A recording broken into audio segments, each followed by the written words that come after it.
नमस्कार दोस्तों, कैसे हो आप सब? उम्मीद करती हूँ आप सब ठीक होंगे।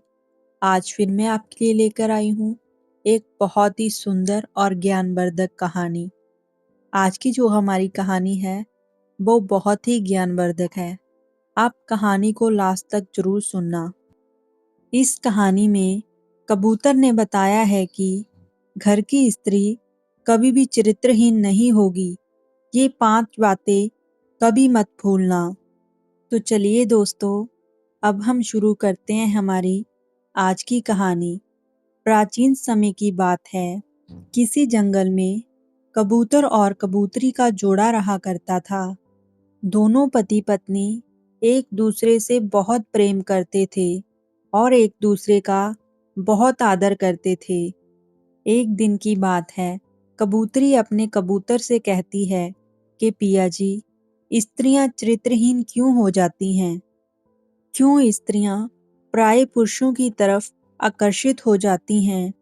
तभी कबूतर कबूतरी से कहता है कि हे प्रिय, तुम्हारे इस प्रश्न का उत्तर मैं तुम्हें एक कहानी के द्वारा समझाता हूँ। तुम इस कहानी को बड़े ध्यान से सुनना। कबूतर अब अपनी कहानी को प्रारंभ करता है।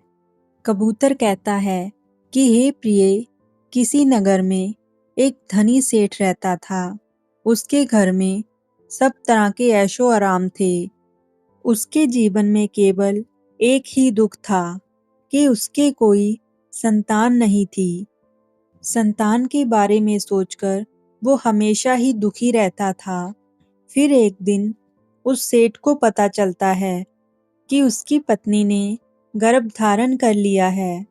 ये सुनकर उसकी खुशी का ठिकाना ना रहा और अपनी पत्नी का वह बड़े अच्छे से ध्यान रखने लगा। अब धीरे धीरे वो दिन भी आ गया जिस दिन सेठ की पत्नी ने एक पुत्र को जन्म दिया। पुत्र को देखकर सेठ बहुत प्रसन्न होता है। सेठ ने पूरे नगर में मिठाइयाँ बंटवाई और दोनों पति पत्नी ने उस बच्चे का बड़े ही प्यार से लालन पालन किया। कबूतर आगे कहता है कि हे प्रिय, देखते ही देखते वो बालक बड़ा हो गया। सेठ और सेठानी ने बालक को शिक्षा दिलाने के लिए गुरुकुल भेजने का फैसला कर लिया ताकि वो अपने बेटे को पढ़ा लिखाकर एक विद्वान बना सकें। गुरुकुल पहुंचकर उस बालक ने बहुत ही अच्छे से शिक्षा ग्रहण की। बालक बहुत ही तेज बुद्धि का था। वो हमेशा ही अपने गुरुओं की आज्ञा का पालन करता था और गुरुजनों की सेवा किया करता था।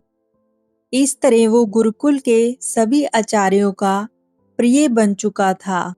आचार्य भी उस बालक को बहुत अच्छे से शिक्षा देते थे। गुरुकुल में उस बालक ने सारे वेद पुराणों और शास्त्रों का पूरा अध्ययन किया। देखते ही देखते वो एक बड़ा विद्वान बन गया। लेकिन समय कब करवट बदल ले, ये बात किसी को पता नहीं होती। उस छोटे से बालक के जीवन में भी समय ने करवट ली और किसी भारी बीमारी के कारण उसके माता पिता की मृत्यु हो गई। माता पिता की मृत्यु ने उस बालक को अंदर तक हिलाकर रख दिया। जब उस बालक के माता पिता की मृत्यु हो गई तो उसके बाद उसका दुनिया में और कोई नहीं रहा। उस बालक के मन में मोह माया बिल्कुल खत्म हो गई। उसने अपने माता पिता की धन संपत्ति गरीबों में दान कर दी और सन्यासी का जीवन बिताने के लिए जंगलों की तरफ चल दिया। जंगल में जाकर एक नदी के किनारे बैठ गया और तपस्या करने लगा। घंघोर तपस्या करने के बाद उस बालक को दिव्य ज्ञान की प्राप्ति हुई। दिव्य ज्ञान प्राप्त करके उसने लोगों को शिक्षा देना शुरू कर दिया। समय के साथ साथ अब उस सन्यासी की चर्चा दूर दूर तक फैलने लगी और दूर दूर से लोग अब उसके पास शिक्षा ग्रहण करने के लिए आते थे। अब धीरे-धीरे बहुत से लोग उस सन्यासी के पास अपनी समस्याओं का निवारण जानने के लिए भी आते थे। सन्यासी भी सभी लोगों की समस्याएं बड़ी आसानी से सुलझा देता था, जिस वजह से अब वो सन्यासी पूरे राज्य में मशहूर हो गया। लेकिन वह जिस राज्य में रहता था, उस राज्य का राजा बड़ा ही क्रूर था। जब राजा को उस महान सन्यासी के बारे में पता चला, तो राजा ने उससे मिलने के लिए अपना घोड़ा तैयार किया और सन्यासी से मिलने के लिए जंगलों की तरफ चल दिया। कबूतर आगे कहता है कि हे प्रिय, आदमी छोटा हो या बड़ा, गरीब हो या अमीर, अब समस्याएं तो हर किसी के जीवन में होती हैं। अब राजा भी उसकी कुटिया में पहुंच गया।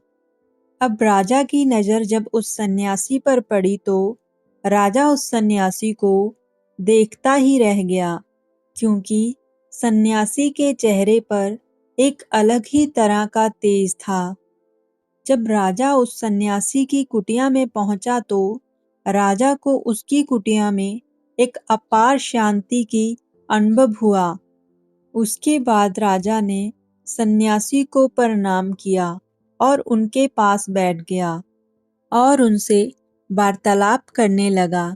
राजा पहली ही मुलाकात में सन्यासी के ज्ञान से और उनके व्यक्तित्व से इतना प्रसन्न हुआ कि उसी समय उसने अच्छाई के राह पे चलने की ठान ली और मन ही मन में सोचने लगा कि ये सन्यासी इतना तेजवान और ज्ञानवान है कि इतनी छोटी सी मुलाकात में ही मेरे अंदर इतना परिवर्तन कर दिया, और यदि ये मेरे साथ रहे तो तब तो मेरी जिंदगी ही बदल जाएगी। यही सोचकर वह राजा उस सन्यासी से अपने राजभवन चलने का आग्रह करने लगा।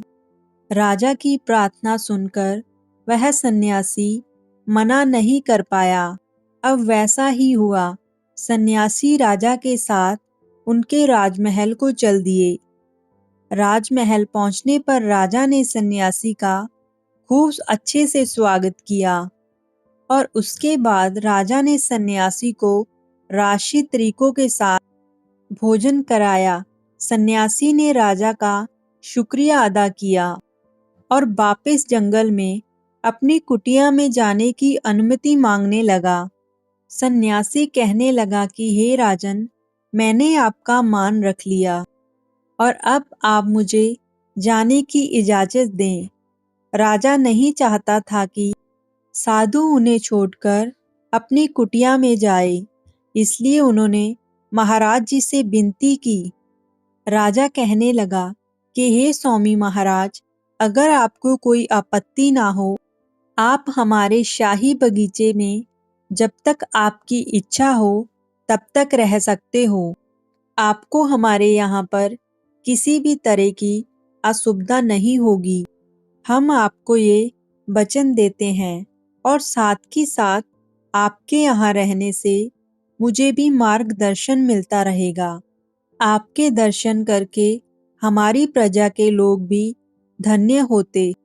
राजा का ये प्रस्ताव उस सन्यासी ने स्वीकार कर लिया और उसने तत्काल अपने सेवकों को बुलाया और उनसे कहा कि आप हमारे बगीचे में तत्काल ही एक कुटिया का निर्माण कर दो और उनके रहने, खाने, वस्त्र आदि का प्रबंध कर दो। अब राजा का आदेश था, इसलिए सेवकों ने जरा भी देर नहीं की और देखते ही देखते बगीचे में बहुत सुंदर कुटिया का निर्माण कर दिया और उसके बाद वो सन्यासी कुटिया में रहने लगा। राजा जी के सेवक हर समय उस साधु की सेवा में लगे रहते थे और राजा महात्मा जी के लिए भोजन स्वयं अपने हाथों से पहुंचाया करता था। इस प्रकार जब उस सन्यासी को कुटिया में रहते रहते कई साल बीत गए, राजा ने सन्यासी की खूब सेवा की, उन्हें किसी भी प्रकार का कोई कष्ट न होने दिया। कबूतर आगे कहता है कि कि प्रिय, एक बार किसी आवश्यक कारण के कारण राजा और रानी को किसी दूसरे राज्य में जाना पड़ा। दूसरे राज्य में जाने से पहले राजा ने एक सेवादार को सन्यासी की सेवा में नियुक्त कर दिया था। राजा ने उसको कह दिया था कि हमारे जाने के बाद सन्यासी को किसी भी चीज की या भोजन आदि की कमी नहीं होनी चाहिए। राजा के जाने के बाद 1-2 दिन तो उस सेवक ने महात्मा जी की सेवा की और उसके बाद भोजन की व्यवस्था की और उनके आराम की व्यवस्था की। लेकिन एक दिन अचानक से उस सेवादार का स्वास्थ्य खराब हो गया और वह बीमार पड़ गया। इसलिए वह सेवादार अपने घर को लौट गया और फिर महात्मा जी को देखने के लिए नहीं आया। जब कुछ दिन बाद वो राजा अपने नगर वापस लौटता है और सन्यासी के पास जाता है तो सन्यासी राजा पर बहुत ही क्रोधित होता है और कहता है कि हे राजा, जब तू मेरे भोजन और वस्त्रों की व्यवस्था नहीं कर सकता तो फिर तुमने मुझे रोका ही क्यों? महात्मा ने राजा को बहुत ही खरी खोटी सुनाई। राजा ने सन्यासी से क्षमा मांगते हुए कहा कि हे स्वामी, मुझसे भूल हो गई, कृपया मुझे माफ कर दो। अब ऐसी गलती दोबारा नहीं करूंगा। कृपया आप मुझे ये बताइए कि मेरे जाने के बाद आपको क्या कष्ट हुआ? यह सुनकर साधु बोला, हे राजन, तुम्हारे जाने के बाद मुझे यहाँ किसी ने भोजन नहीं दिया। कई दिनों तक भूखा रहना पड़ा। मुझे यहाँ पर आकर किसी ने ये तक नहीं पूछा कि मैं किस हाल में हूँ। सन्यासी की यह बात सुनकर राजा ने सन्यासी से एक बार फिर से क्षमा मांगी और सन्यासी से राजा बोला कि हे स्वामी, आज के बाद ऐसी गलती नहीं होगी। राजा के बार बार आग्रह करने पर सन्यासी मान गया। राजा और सन्यासी के बीच में जब ये वार्तालाप चल रहा था तो उसी समय राजा की रानी ये सब बातें सुन रही थी। उसके बाद राजा रानी ने सन्यासी से महल जाने की आज्ञा मांगी और महल में आ गए। उस दिन के बाद राजा ने सन्यासी को कोई भी शिकायत का मौका नहीं दिया। सब कुछ ठीक ठाक चलने लगा। एक बार फिर से राजा को किसी आवश्यक कारण के कारण राजमहल से दूर जाना पड़ा।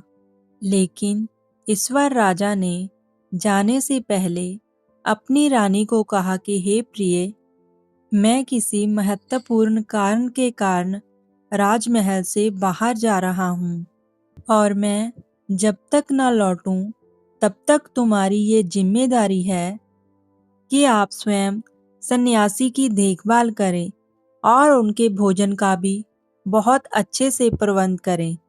राजा की बातों को सुनकर रानी बोली, महाराज, आप निश्चित होकर जाइए। मैं सन्यासी महाराज का अच्छे से ख्याल रखूंगी और उन्हें कभी भी किसी चीज की कमी नहीं होने दूंगी। अब तो राजा रानी की बात सुनकर और निश्चित होकर अपना कार्य करने के लिए चला गया। वह रानी हर रोज अच्छे अच्छे पकवान बनाती थी और सन्यासी के लिए भिजवा देती थी। सब कुछ ठीक ठाक चल रहा था। रानी हर रोज समय से सन्यासी को भोजन भिजवा दिया करती थी। एक दिन की बात है, उस रानी को सन्यासी को भोजन भिजवाने की याद नहीं रही और वह स्वयं नहाने के लिए अपने स्नान घर में चली गई। उधर वो सन्यासी भोजन के इंतजार में बैठा हुआ था कि कब भोजन आएगा और कब मैं खाऊंगा। अब तो सुबह से दोपहर हो गई, लेकिन कोई भोजन लेकर नहीं आया। जब कोई भोजन लेकर नहीं आया तो वो सन्यासी सोच में पड़ गया कि आज खाना क्यों नहीं आया। उसके बाद सन्यासी सोचने लगा कि मुझे खुद महल में जाकर देखना चाहिए। कि आखिर आज खाना ना आने की वजह क्या है। ऐसा सोचकर वो सन्यासी महल की तरफ चल दिया। महल के द्वार के आगे द्वारपाल खड़े थे, लेकिन उन द्वारपालों का इतना कैसे साहस था कि वो इस सन्यासी को रोक पाते, क्योंकि वह राजा का बहुत प्रिय था, जिसके कहने पर स्वयं राजा नाचता था। तो भला द्वारपालों में इतना दम कहाँ था कि वो उसे रोक पाते। जब सन्यासी महल के अंदर दाखिल हुआ तो उसकी नजर रानी पर पड़ी। रानी स्नान करके अपने कमरे में अपने बालों को सुलझा रही थी। सन्यासी ने जब रानी के रूप को देखा तो देखता ही रह गया। सन्यासी ने देखा कि रानी के लंबे लंबे बाल जो कमर तक लहरा रहे थे। रानी की सुंदर आंखें जो कोई एक बार देख ले तो वो देखता ही रह जाए। इस तरह रानी के सुंदर चेहरे को देखकर सन्यासी अपनी सुध-बुध खो बैठा और रानी की सुंदरता उस सन्यासी के दिल और दिमाग में घर कर गई। अब तो सन्यासी की भूख और प्यास भाग गई। सन्यासी अब वहां से बिना कुछ कहे उल्टे पांव अपनी कुटिया में लौट आया। सन्यासी रानी की सुंदरता को भूल नहीं पा रहा था और खाना पीना छोड़कर अपनी कुटिया में वासना से पीड़ित होकर लेट गया। बार बार सन्यासी की आंखों के सामने रानी का वो सुंदर चेहरा आ जाता था। इधर जब रानी सन्यासी को भोजन भिजवाती तो सन्यासी उस भोजन को खाता ही नहीं था। वो भोजन जैसा का तैसा ही रखा रहता था। नौकर जब अगले दिन भोजन लेकर आते तो ताजा भोजन रख जाते थे और वो बासी भोजन उठाकर ले जाते थे और पशुओं के आगे डाल देते थे। इस तरह से सन्यासी ने कुछ दिनों तक कुछ नहीं खाया। धीरे धीरे सन्यासी कमजोर हो गया। वो रानी के प्रेम में अपनी सुध-बुध भूल चुका था। इधर अपना कार्य समाप्त करके जब राजा अपने नगर लौटा और सन्यासी के बारे में पता चला कि सन्यासी ने अन्न जल त्याग दिया है और किसी से ना ही कोई बात करते हैं, बस अपनी ही धुन में कुटिया में पड़े रहते हैं, तो राजा सन्यासी से मिलने के लिए उनकी कुटिया पर पहुंच गया और बोला कि हे स्वामी, आखिर क्या बात है, क्या हो गया है और आप इतने कमजोर कैसे हो गए हैं? आखिर आपको किस बात की चिंता है जिसने आपको इतना दुर्बल कर दिया है और आप किस गहरी सोच में डूबे रहते हैं? या किसी ने आपसे कोई कड़वा शब्द कहा है या फिर मुझसे कोई भूल हुई है? राजा के बार बार पूछने पर सन्यासी बोला, हे राजन, आपसे कोई भूल नहीं हुई है और ना ही किसी ने मुझसे कोई कटु शब्द कहा है। तो राजा बोला, हे स्वामी, फिर क्या बात है? आप इतने कमजोर कैसे हो गए? कृपया आप मुझे अपनी परेशानी बताइए, मैं उसे अवश्य ही हल कर दूंगा। तब सन्यासी कहता है कि हे राजा, गलती मेरी ही है। मैंने ही अपने आश्रम को छोड़कर तुम्हारे यहाँ पर आकर बहुत बड़ी भूल कर दी है। दरअसल बात ये है कि मैं आपकी रानी की सुंदरता को देखकर उनकी सुंदरता पर मोहित हो गया हूँ। हर समय उन्हीं के विचारों में खोया रहता हूँ। मैं रानी के बिना अपने जीवन की कल्पना भी नहीं कर सकता। अगर मुझे रानी नहीं मिली तो मैं अपने प्राण निश्चित ही त्याग दूंगा। सन्यासी की बातों को सुनकर राजा हैरान रह जाता है और कुछ देर सोचने के बाद उस राजा ने सन्यासी से कहा कि हे स्वामी, आप चिंता मत करिए, मैं आपको अपनी रानी दे दूंगा। अभी आप खाना खाइए। राजा की बात को सुनकर सन्यासी अत्यंत प्रसन्न हुआ। फिर राजा सन्यासी को लेकर महल की ओर चल दिया। सन्यासी को लेकर महल में पहुंचा तो उस दिन रानी ने सबसे सुंदर वस्त्र पहने हुए थे। सन्यासी को राजा ने आसन पर बिठाया और फिर राजा अपनी रानी के पास जाता है और धीरे से कहता है कि हे प्रिय, सन्यासी जी तुम्हारे रूप में फंसकर अपनी सुध-बुध खो बैठे हैं और तुम्हारे बिना अपने प्राण खो देने पर उतारू हैं। यह विकट परिस्थिति हमारे सामने आ गई है। यदि सन्यासी जी मर गए तो हमें साधु की हत्या का पाप लग जाएगा। मैंने उनके प्राण बचाने के लिए उन्हें तुम्हें सौंपने का वचन दे दिया है। आगे आप ही बताइए कि और क्या करना चाहिए। तो वो सुनकर रानी बोली कि महाराज, अब आप चिंता मत करिए। अब आप ये सारी बात मेरे ऊपर छोड़ दीजिए। मैं सब कुछ ठीक कर दूंगी। मुझे पता है कि मुझे क्या करना है, जिससे आपके ऊपर सन्यासी की हत्या का पाप भी ना लगे और मेरी पवित्रता भी खंडित ना हो। राजा जानता था कि रानी बहुत ही बुद्धिमान और पतिव्रता स्त्री है। अब तो बिना देर किए राजा ने रानी को उस सन्यासी को सौंप दिया। सन्यासी रानी को लेकर कुटिया की तरफ चल दिया। जब वह कुटिया में पहुंचे तो रानी ने सन्यासी से एक बात कही कि हे साधु महाराज, मुझे अब मेरे पति ने आपको सौंप दिया है। मैं आपके लिए समर्पित हूँ, लेकिन उससे पहले मैं आपसे एक निवेदन करना चाहती हूँ और वो ये है कि मैं बचपन से ही महलों में पली बड़ी हूँ और महलों में ही रही हूँ। इसलिए मुझे आपकी कुटिया में वह सुख नहीं मिलेगा। मुझे अपने लिए रहने को एक घर चाहिए। मैं इस छोटी सी झोपड़ी में नहीं रह सकती। ये बातें सुनकर सन्यासी प्रसन्न हो जाता है और कहता है कि तुम चिंता मत करो, मैं राजा से कहकर तुम्हारे लिए एक महल का निर्माण करा लेता हूँ। इतना कहकर सन्यासी राजा के पास जाता है और राजा से कहता है कि हे राजन, हमें रहने के लिए एक सुंदर सा महल चाहिए।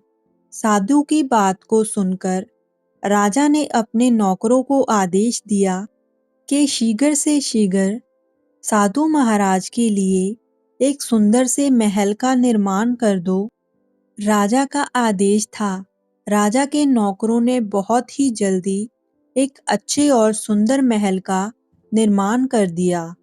जब महल तैयार हो गया तो सन्यासी रानी को लेकर उस महल की ओर चल दिया। इधर जब रानी उस महल के अंदर जाती है तो वह कहने लगी कि हे स्वामी, ये घर तो बहुत ही गंदा है। देखो कितनी दुर्गंध आ रही है।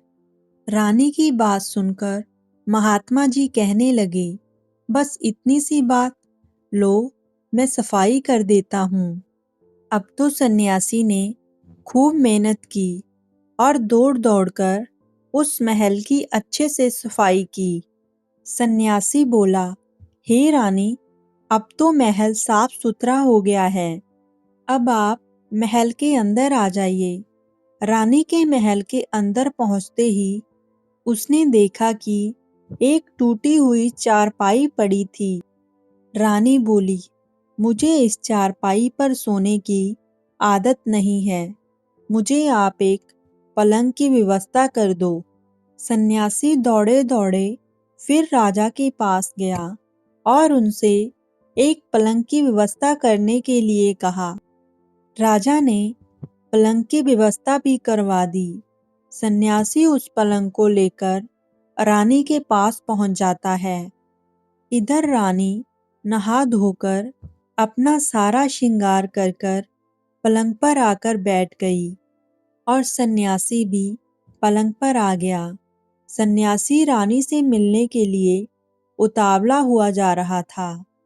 जब वह रानी के पास पहुंचा तो रानी ने साधु को कहा कि हे महाराज, क्या आपको पता है कि आप कौन थे और अब आप क्या बन गए हैं? आप एक महान सन्यासी थे जिसके लिए राजा स्वयं सारी सुविधाएं उपलब्ध करवाता था।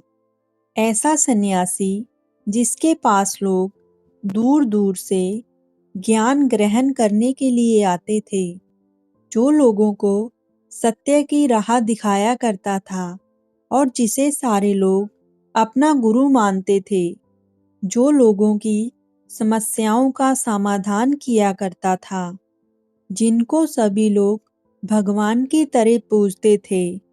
और आज आप वासना के वशीभूत होकर मेरे गुलाम बन गए हैं और मेरे इशारों पर इधर-उधर नाच रहे हैं। रानी की इन बातों को सुनकर उस साधु को बड़े ही जोर का झटका लगता है। उसे महसूस होता है कि मैं तो एक सन्यासी हूँ और मैं ये सब क्या कर रहा हूँ। मैं तो शांति की तलाश में सभी ऐशो आराम छोड़कर जंगल में आया था। अब उन्हीं भोगों का गुलाम बनकर मैं इस राजा के यहाँ इंद्रियों को तृप्त कर रहा हूँ। जब उस सन्यासी को यह ज्ञात हुआ तो वो सन्यासी जोर जोर से रोने लगा और रानी से कहने लगा कि हे रानी, मुझे क्षमा कर दो। वासना के जाल में फंसकर मैं ये क्या पाप करने जा रहा था। आपने मुझे पतित होने से बचा लिया। मैं पूरी तरह से संसारिक भोगों में उलझ गया था। चलिए मैं आपको राजा के पास लिए चलता हूँ। सन्यासी की बात सुनकर रानी ने प्रश्न किया कि हे महात्मा, मेरे मन में एक प्रश्न उठ रहा है। कृपया आप मुझे मेरे इस प्रश्न का उत्तर दीजिए। रानी की ये बात सुनकर सन्यासी ने कहा कि पूछो देवी कि आपका क्या प्रश्न है। तो रानी कहती है कि हे साधु महाराज, कि जब आपको पहले दिन भोजन नहीं मिला था तो आप बहुत ही क्रोधित हो गए थे। तो मैंने आपका वो रूप पहली बार देखा था, तो तभी से मैं आपके व्यवहार में परिवर्तन देख रही थी। ऐसा क्यों हुआ? आखिर आपको इतना क्रोध क्यों आया? आपने तो तपस्या करके शांति की प्राप्ति कर ली थी। रानी का प्रश्न सुनकर वो साधु बोला कि हे रानी, जब मैं वन में था तब मुझे समय पर भोजन नहीं मिलता था और तो भी मेरे मन में क्रोध नहीं आता था। लेकिन जब मैं महल में आ गया तो महल में आने के बाद मुझे सभी प्रकार की सुख सुविधाएं मिलने लगी और मैं धीरे धीरे इन सभी सुख सुविधाओं का आदी होता चला गया और मुझे इन वस्तुओं के प्रति लगाव बढ़ता चला गया और धीरे धीरे मेरी इन वस्तुओं को पाने की भूख बढ़ती चली गई।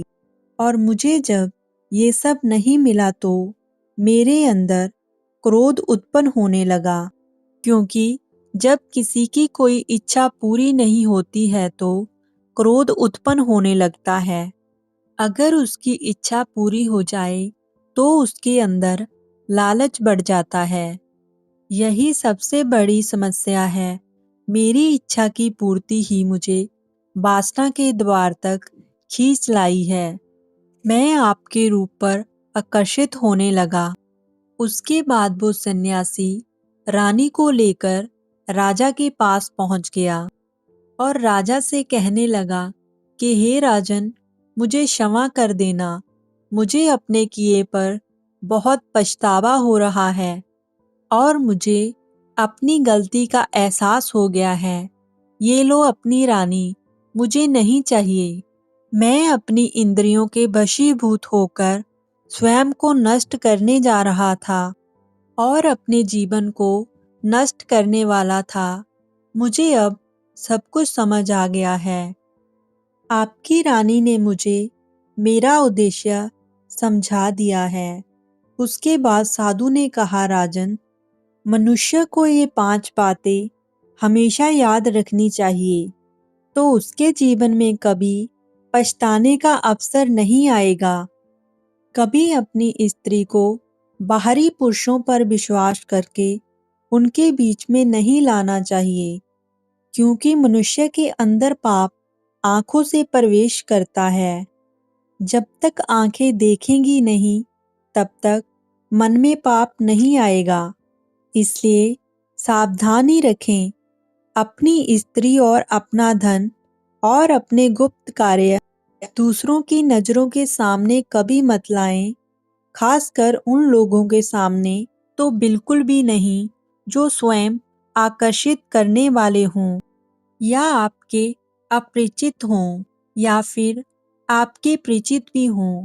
फिर भी अपनी आंखें बंद करके उन पर भरोसा नहीं करना चाहिए। बाहर के लोग तभी फायदा उठाते हैं जब आप उन्हें मौका देते हैं, चाहे कोई कितना ही घनिष्ठ क्यों ना हो, लेकिन उन्हें इन 3 चीजों से हमेशा दूर रखिए। नंबर 2, चाहे कोई कितना ही विश्वासी क्यों ना हो, उसे कभी भी घर के अंदर ना लाएं। घर के अंदर लाकर आप उसे मौका दे रहे हैं कि आ बैल मुझे मार। अक्सर चंचल कामी पुरुष आपके अधिक विश्वास का ही फायदा उठाते हैं, या यूं कहिए, एकांत पाकर भली स्त्रियां भी दुष्टों के झांसे में पड़ जाती हैं। नंबर 3, स्त्रियों के रहने वाले स्थान पर कभी भी तरुण पुरुष को नियुक्त ना करें, क्योंकि स्त्रियां हमेशा अपने पास रहने वाले का ही आश्रय पाती हैं। इसलिए पहले के राजा महाराजा स्त्रियों के निवास के रहने वाले स्थान पर बुजुर्ग और विश्वास पात्र व्यक्तियों को ही नियुक्त करते थे। स्त्रियों की रखवाली के लिए बुजुर्ग और विश्वास पात्र व्यक्ति को ही छोड़ा जाता था। हालांकि कुछ संस्कारी और सुशील स्त्रियां अकेले होने पर भी अपने धर्म पर स्थिर रहती हैं, फिर भी उन्हें स्वतंत्र रखते हुए किसी न किसी पुरुष का संरक्षण जरूर होना चाहिए। स्त्रियों को चाहिए कि ये लोग थोड़ा भी समय किसी और को ना दें। नंबर 1, पति। नंबर 2, पिता। नंबर 3, राजा। नंबर 4, पुत्र। नंबर 5, ससुर। नंबर 6, भाई।